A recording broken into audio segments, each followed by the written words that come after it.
society. We are a group of history enthusiasts who are interested in the history of Qing dynasty. And today I am going to share with you 7 interesting facts about the Forbidden City.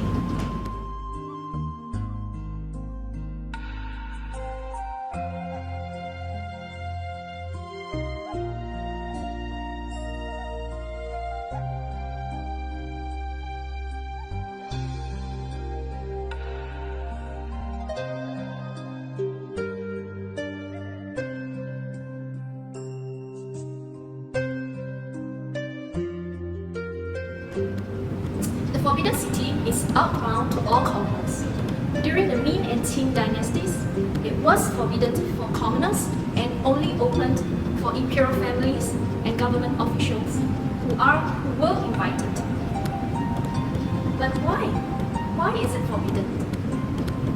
Because it was home and office to the honorable and respectable emperors who called themselves the Son of the Heaven or Tianzi, the highest being who is in charge of the world in Chinese mythology. The commoners and junior officers were forbidden to enter and even get close to the palace where he was living. This is a good way to protect an imperial and august image of the emperors, protect the members of the royal families, and to keep state secrets within the great high walls. All this contributed in their ways to help the emperors to keep the domination of the empire. Imperial families lived in the Forbidden City until 1924. It was home for emperors and their families since its establishment. When Li, the last emperor in China's history, was expelled from the Forbidden City after his abdication, it was no longer a royal residence or the political center of the Chinese government for almost 500 years. 14 emperors from the Ming dynasty and 10 emperors from the Qing dynasty had lived in the Forbidden City. In 1925, it has become a palace museum. It was declared a World Heritage Site by UNESCO in 1987. Yellow and red are the dominant colors in the Forbidden City.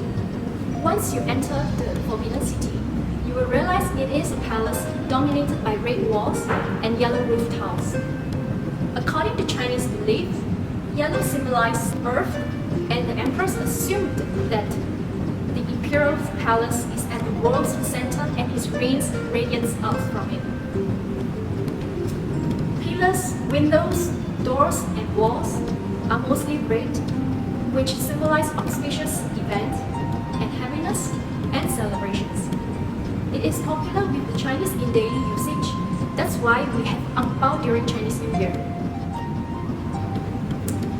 The Forbidden City is divided into the outer court and the inner court. The Forbidden City is both a governmental structure and a palatial building structure.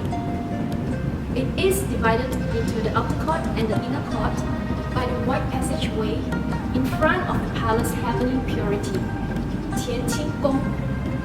The emperor had absolute power and held solemn ceremonies in the outer court, and the building here looks grand and majestic. In contrast with the outer court, the inner court was where the emperor spent most of his life in. It was also the most mystery place in the entire empire during feudal times. Probably only the fading bricks and tiles in the inner court will know the truth. In other words, the outer court is recorded history, while the inner court is unofficial history. That's also where many scriptwriters of various famous dramas get their ideas from. There are no trees in the outer court.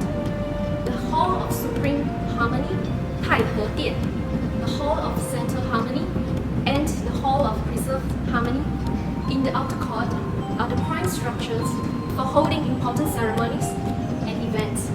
To show the imperial dignity and supreme authority, the palace designers forbid planting of trees around the halls.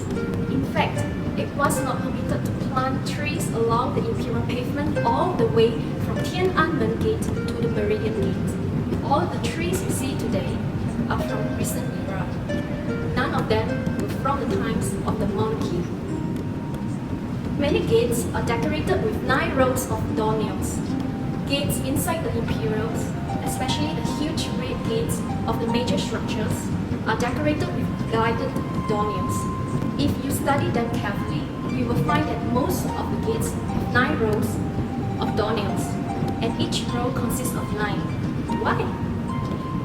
That's because the number 9 symbolizes supremacy in the Chinese culture, and it is reserved for the emperor's use. The Donghua Gate has 9 by 8 doornails instead. The reason is not recorded in official documents, and one of them was that it is the gate where the emperor's voltage will pass through its long way to the eastern Qing or the western Qing. However, from what we know, it is the gate where the court officials would use when they go to work daily. It is said that there are 9,999.5 in the Forbidden City. The God of Heaven is entitled to 10,000 rooms. Therefore, Emperor Yongle of the Ming Dynasty, who built the Forbidden City, felt that he could not own a palace with rooms more than the God of Heaven. Earlier on, we mentioned that emperors declared that they are the son of the heaven and received mandates from Qing to rule the empire on his behalf. However, the concept of a room is definitely different from today. In ancient Chinese architecture, one room refers to a square among 4 pillars, and it is impossible to have half a room.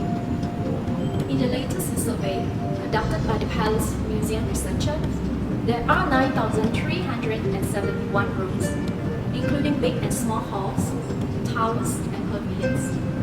So, the 9,999.5 rooms is nothing more than a myth. So, these are just a little bit of history we have concluded from the Forbidden City. Of course, there are many others more secrets about the palace where 24 emperors from both Ming and Qing dynasty had lived in. Thank you for watching. Do follow us, the Qing History Society, on Facebook, Instagram, and our YouTube channel for